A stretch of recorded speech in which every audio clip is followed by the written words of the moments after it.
Moisés. O plano macabro de Faraó. Por ter ascendido ao trono há pouco tempo e não ter conhecido a José e seus irmãos, nem mesmo saber sobre a épica grande fome mundial, onde o Egito se sobressaiu entre todos os países do mundo devido ao grande livramento dado pelo Deus dos Hebreus, o faraó mantinha um ódio que só aumentava ao observar o crescimento desenfreado do número de habitantes do povo hebreu. Tentando dar um fim nisso, ele levou os homens hebreus a construírem 2 cidades com altas cargas horárias, grandes esforços físicos e capatazes maltratando os mais fracos. Dessa forma, tentava levar os hebreus a um desgaste físico e psicológico, o que para ele afetaria e muito na relação entre os homens hebreus e suas esposas. Porém, mesmo fazendo isso, os hebreus continuaram nascendo aos milhões. Na segunda tentativa, persuadiu as parteiras Sifra e Puá, as ordenando que matassem os meninos e deixassem as meninas vivas na hora do nascimento das crianças. Seu objetivo era exterminar a futura geração dos homens hebreus. Com isso, as hebreias seriam obrigadas a se casar com os egípcios. Dessa forma, a descendência de Israel chegaria ao fim. O projeto de Satanás era aniquilar a semente de Deus, que estava naquele povo, e assim impedir o cumprimento da vinda do Messias no futuro. Porém, temendo a Deus, as parteiras conseguiram se sair desse plano diabólico e os descendentes dos hebreus continuaram a nascer. Faraó não logrou bom êxito nos seus 2 primeiros planos, que foram idealizados para serem discretos, sorrateiros. Mas ele não podia mais conter dentro de si todo aquele ódio. As pessoas podem até demorar, só que mais cedo ou mais tarde trazem à tona o que está dentro de si. Desta vez não havia plano, era uma ordenança escancarada. Ao constatar que o plano das parteiras não havia funcionado, Faraó ordenou que lançassem as crianças hebreias do sexo masculino no rio Nilo. E grande foi o sofrimento dos pais daqueles bebês. A visão de Deus sobre o seu povo. Em simpósios e artigos feitos por estudiosos ou ateus, sempre há uma pergunta frequente relacionada a esse episódio da matança dos bebês. A pergunta que eles fazem é: onde estava Deus que não proibiu isso? E eis a resposta: Deus não se esquece de nada e nem de ninguém, e absolutamente nada se passa despercebido aos seus olhos. Toda a crueldade e humilhação imposta aos hebreus era vista do alto. Assim, em cumprimento à aliança feita com Abraão, Isaque e Israel, o Senhor enviou um libertador. Deus sabia que se não houvesse tamanha perseguição, o povo jamais desejaria sair do Egito e provavelmente haveria se contaminado em ficar ali. A essa altura, parte do povo hebreu provavelmente estaria sendo influenciada com alguns costumes do povo egípcio, com adoração a falsos deuses pagãos. Ali, os hebreus que serviam a um Deus sem rosto, nome ou forma definida, observavam as mais variadas formas, rostos, nomes e funções dos deuses egípcios, o que futuramente iria os atrapalhar e muito. Deus é zeloso pelo seu povo. O maior perigo acima das mortes dos meninos hebreus, os quais ele tem o poder de salvar na hora, eternamente em seu reino, seria perder para sempre todo o seu povo escolhido, todas as gerações, milhões e milhões de famílias. O nascimento do libertador. Êxodo capítulo 2, a partir do versículo 1 diz: E foi um homem da casa de Levi, e casou com uma filha de Levi.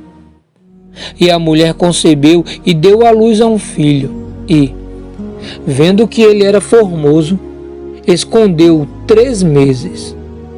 Não podendo, porém, mais escondê-lo, tomou uma arca de juncos e a revestiu com barro e betume. Pondo ela o menino, a pôs nos juncos, à margem do rio. Moisés nasceu em um momento muito cruel, quando os bebês meninos estavam designados à morte. Para salvar Moisés, Joquebede o colocou nas águas dentro de uma arca de juncos. Apesar do perigo, ele não perdeu sua vida no percurso. Sua irmã Miriam, ainda criança, seguia o cesto em que o menino estava e viu com seus próprios olhos a filha de Faraó tomá-lo das águas. Êxodo capítulo 2, a partir do versículo 5, explica como foi o momento em que a princesa egípcia encontrou o profeta ainda bebê em um cesto de junco. E a filha de Faraó desceu a lavar-se no rio, e suas donzelas passeavam pela margem do rio. E ela viu a arca no meio dos juncos, e enviou a sua criada, que a tomou. E, abrindo-a, viu ao menino, e eis que o menino chorava, e moveu-se de compaixão dele, e disse: dos meninos hebreus é este. Então disse sua irmã, a filha de Faraó: irei chamar uma das hebreias que cria esse menino para ti? E a filha de Faraó disse-lhe: vai. Foi, pois, a moça e chamou a mãe do menino. Então lhe disse a filha de Faraó: leva este menino e cria-o, eu te darei teu salário. E a mulher tomou o menino e criou-o. E quando o menino já era grande, ela o trouxe à filha de Faraó, a qual o adotou e chamou seu nome Moisés.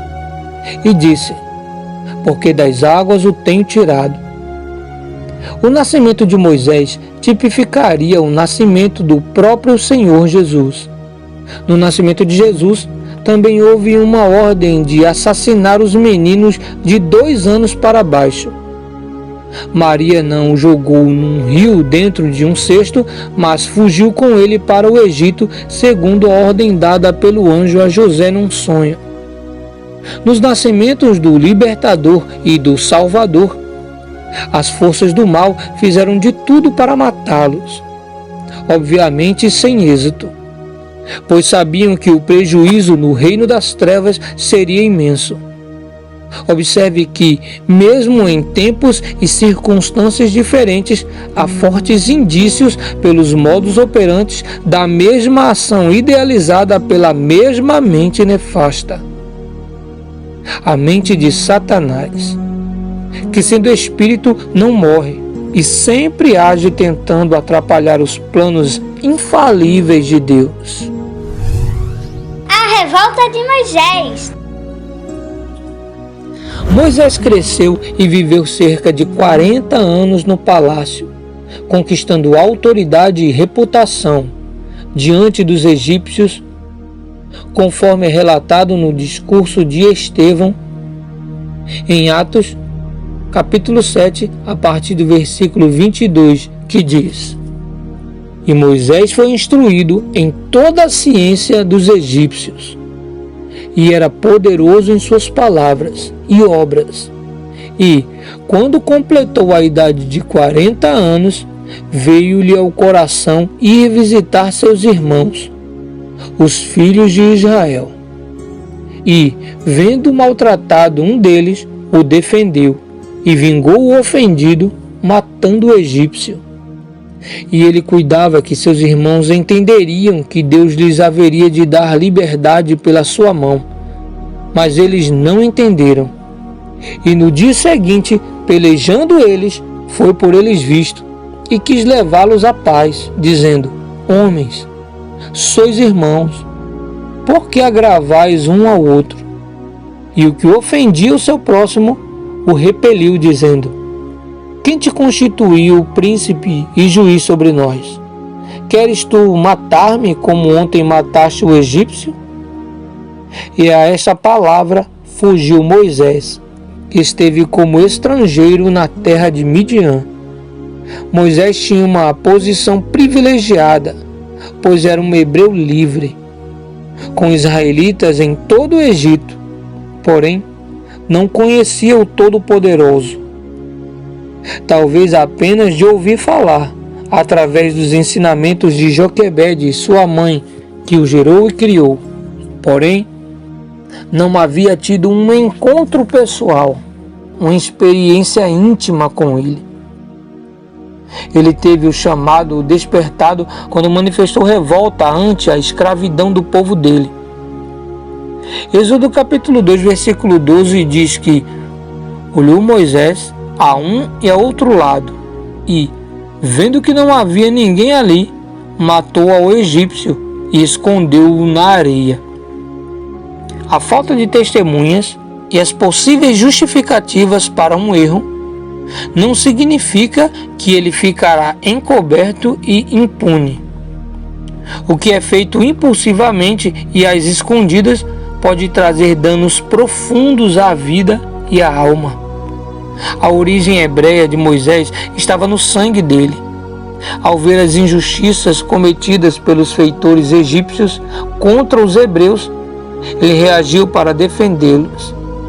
Essa atitude decretou o fim como príncipe do Egito, pois foi obrigado a fugir para o deserto. Ali, Moisés seria preparado espiritualmente para salvar seu povo. Aquela injustiça vista na escravidão não terminaria numa batalha física, e sim pela poderosíssima ação divina. Do palácio para o deserto. Observando pelos relatos dos próprios hebreus que o homicídio a qual cometeu tinha sido descoberto, Moisés foge para o deserto de Midian, onde se assentou junto a um poço. Faraó, enquanto isso, o procurava para matá-lo, porém não o encontrou, pois já havia fugido para longe dali. Êxodo capítulo 2, versículo 16 diz: E o sacerdote de Midian tinha 7 filhas, as quais vieram tirar a água, e encheram os bebedouros, para dar de beber ao rebanho de seu pai. Então vieram os pastores e expulsaram-nas dali. Moisés, porém, levantou-se e defendeu-as, e deu de beber ao rebanho. E voltando elas a Reuel, seu pai, ele disse: Por que hoje tornastes tão depressa? E elas disseram: Um homem egípcio nos livrou da mão dos pastores, e também nos tirou água em abundância, e deu de beber ao rebanho. E disse às suas filhas: E onde está ele? Por que deixastes o homem? Chamai-o para que coma pão. E Moisés consentiu em morar com aquele homem. E ele deu a Moisés sua filha Zípora, a qual deu à luz um filho, e ele chamou seu nome de Gerson, porque disse: Peregrino fui em terra estranha. Israel chama a atenção de Deus. E aconteceu depois de muitos dias que, morrendo o rei do Egito, os filhos de Israel suspiraram por causa da servidão e clamaram. E o seu clamor subiu a Deus por causa de sua servidão. E ouviu Deus o seu gemido, e lembrou-se da sua aliança com Abraão, com Isaque e com Jacó. E viu Deus os filhos de Israel, e atentou Deus para a sua condição. Gênesis capítulo 2, versículo 23 a 25. Moisés agora tinha nova vida. Apesar de toda educação, habilidade e talento, o novo trabalho dele passou a ser bem modesto, pastor das ovelhas de seu sogro. Casou-se com Zípora, filha de Jetro, e com ela teve os filhos Gerson e Eliezer, conforme 1 Crônicas capítulo 23, versículo 15. Com a morte de Faraó, a situação dos hebreus piorou. Por isso, clamaram a Deus com muito mais intensidade. Eles foram atendidos e o plano de libertação logo entraria em prática. Isso mostra que, se o clamor a Deus for sincero, Ele ouve e nos concede a chance de ter uma vida transformada, conforme o livro de Salmos, capítulo 18, versículo 6. Continua no próximo episódio. No próximo episódio, teremos o grande encontro de Moisés com o Todo-Poderoso Deus, através de uma sarça ardente em chamas. Você não pode perder! Fique com a gente e acompanhe muito mais novidades. Guerreiro Universal, até mais!